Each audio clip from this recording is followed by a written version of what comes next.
Welcome to Coffee with Jim. We're talking about making amends. And making amends is a wonderful thing. But that amends isn't about you. I mean, you might think it's about you. But when you make amends to somebody and they tell you to screw off, why wouldn't they? How many times have you harmed this person or done something, stole from them, lied to them, cheated, whatever the hell you did? And you say, oh, I'm sorry. Is that an amend? I hardly think so. I think the amend comes in if they come to you someday in the future and say, I hope you're doing well, Jim. I hope life is good for you. In fact, they're at that level, they're accepting your amends. But to go up to somebody and say, okay, I'm sorry I stole your car. Well, I'm sorry too. What the hell does that mean? And what can he do about it? Should he punch you, not punch you? He didn't know. You know, that whole line in the big book about making amends, unless it harms other people or yourself. You know, making amends is a very tricky thing. And that's why in treatment we ask you not to make amends immediately. Small amends, that's fine. But to tell your wife you cheated on her, is that about you or about her? You know, are you relieving her pressure? No, you're adding to it. So why would you tell her that? You can confess all you want. Tell your sponsor. But why would you tell your wife? What's the advantage to your wife? I'm not saying what's advantage to you. What's advantage to your wife? And that's the person you're harming. Like, why? For what? You want to show you're a big man and you changed all of a sudden, you're not going to screw somebody again? That's not going to do it. You know, she's listened to all your bullshit for so many years, and for you expect her to accept it now, and then you go home and say, well, she doesn't want me to go to meetings, or she doesn't want me to take the car when she's not with me, or where does that, she doesn't want me spending money. So to make amends just for the point of making amends for yourself, it's not about you. You know, you make the amends, if they accept it, God willing, they accept it.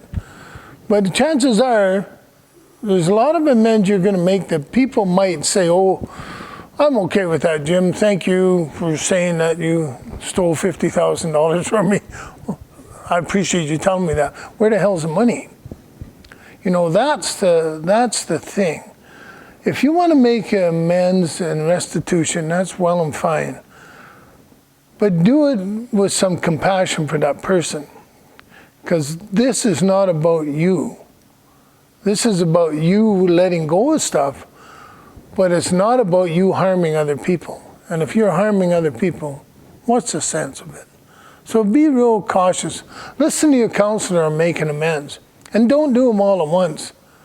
When you got a lifetime ahead of you, you caused all these problems over the years. And the best way to make amends is to show it by your actions, by not doing what you did before. Now, if it comes up in a conversation, they bring it up and say, did you cheat on me or whatever, then you have to make a decision.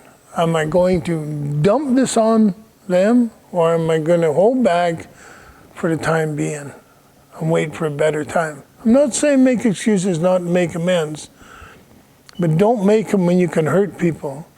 And God knows we've hurt our children and our wives or spouses so much.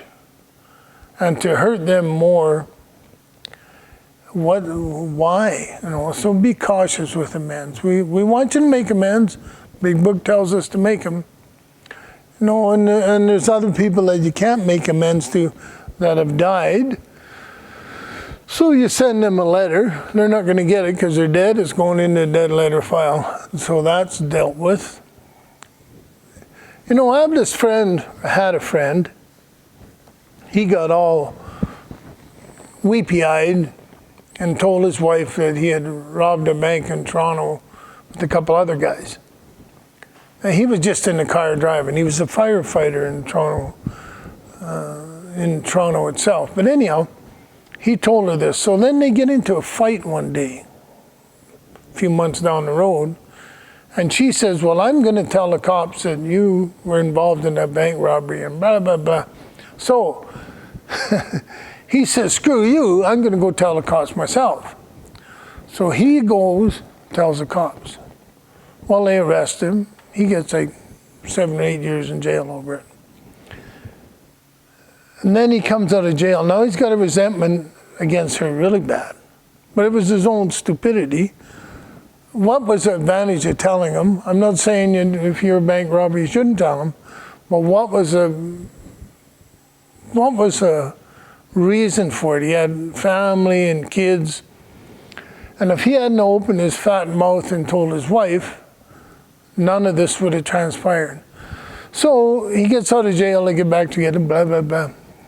And she starts about him being a bank robber, and even though he was only the driver, but technically he's still a bank robber. He sticks his Volkswagen in the garage, sticks the exhaust in his car, and kills himself. I mean, that's the trouble with putting yourself out there when you don't need to. I mean, you have to live with that amends anyhow. So why don't you live with it, make sure it's not going to harm your family? Like he left 3 little kids. So in the end, being truthful to her cost those children their father. So this amends is a tricky thing. Don't get too macho. Because, you know, in early sobriety, I remember thinking that I had to be totally honest with everybody, which they tell us in the big book.